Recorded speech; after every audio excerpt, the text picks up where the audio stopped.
শীতকালের সকালে ব্রেকফাস্টে যদি একটু গরম গরম চাউমিন হয় কার না ভালো লাগে। তাই আজকে একটু চাউমিন বানিয়ে নিয়েছিলাম।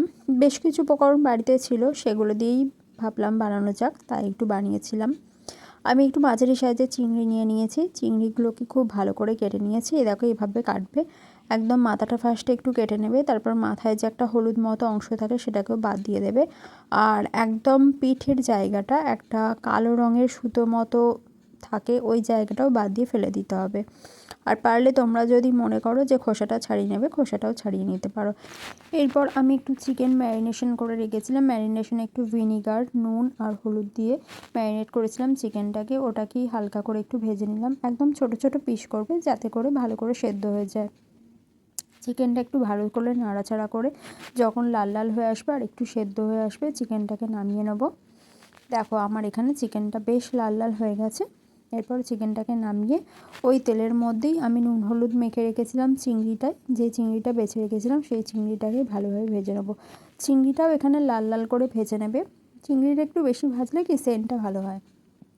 চিংড়ি ভাজা হয়ে গেলে চিংড়িটা তুলে রেখে সেই কড়াইয়ের মধ্যেই একটু, আমি 2টো ডিম দিয়েছি এখানে, তোমরা তোমাদের বুঝে শুনে দিও তোমরা যতগুলো ডিম দেবে, তবে 2টো ডিম দিলে মোটামুটি ভালোই হয়ে যায়। এরপর ডিম ভাজা হয়ে গেলে ডিমগুলোকে তুলে নেবো। দেখো আমি হালকা করে ডিমগুলোকে ভেজে নিয়েছি, খুব বেশি ভাজিনি।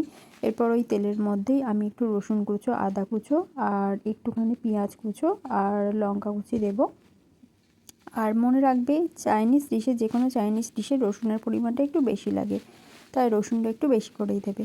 এরপর ওর মধ্যে একটু নুন, প্রয়োজন মতো হলুদ দিতে পারো। এরপর পেঁয়াজটাকে একটু ভালো করে লাল লাল করে ভেজে নিয়ে চাউমিনটা দিয়ে দেবো। আমি চাউমিনটা সেদ্ধ করে রেখেছিলাম। চাউমিন যখন করবে, চাউমিনটা খুব বেশি সেদ্ধ করবে না, 90% মতো সেদ্ধ করবে। আর তার মধ্যে একটুখানি তেল আর নুন দিয়ে সেদ্ধ করবে। তেল দিলে কি পুরো চাউমিনটা জুড়ে জুড়ে যায় না। এরপর চাউমিনটাকে ভালো করে নেড়ে ছেড়ে নেবে, মশলার সাথে ভালো করে মিশিয়ে নেবে। তারপর পরিমাণ মতো নুন, একটু ম্যাগি মশলা, একটু সয়া সস, একটু টমেটো সস, এগুলো দিয়ে ভালো করে মিশিয়ে নেবে। তোমরা পরিমাণ মতো এগুলো দেবে। আমি এখানে সয়া সস দিয়েছি 1 চামচ মতো, আর চিলি সস আর টমেটো সস মিলিয়ে টোটাল 4 চামচ দিয়েছি। এরপর যখন এই সব কিছু মিক্স হয়ে যাবে, তখন ভেজে রাখা ডিম, চিংড়ি আর চিকেনটা ওর ওপর থেকে দিয়ে দেবে। এখানে প্রয়োজন মতো তোমরা ম্যাগি মশলা দিতে পারো। আমিও একটু ম্যাগি মশলা দিয়েছিলাম। তোমাদের যদি মনে হয় যে একটু মশলাদার চটপটা খাবে দিতে পারো, না হলে স্কিপ করতে পারো। এরপর একটা প্লেটে করে এটাকে সার্ভ করে নেবো। ওপর থেকে একটু পেঁয়াজ, লঙ্কা আর টমেটো সস দিয়ে দেবো। আর এই সব ভালো ভালো রান্নার ভিডিও পেতে আমার চ্যানেলটাকে ফলো করে সাবস্ক্রাইব করে পাশে থেকো।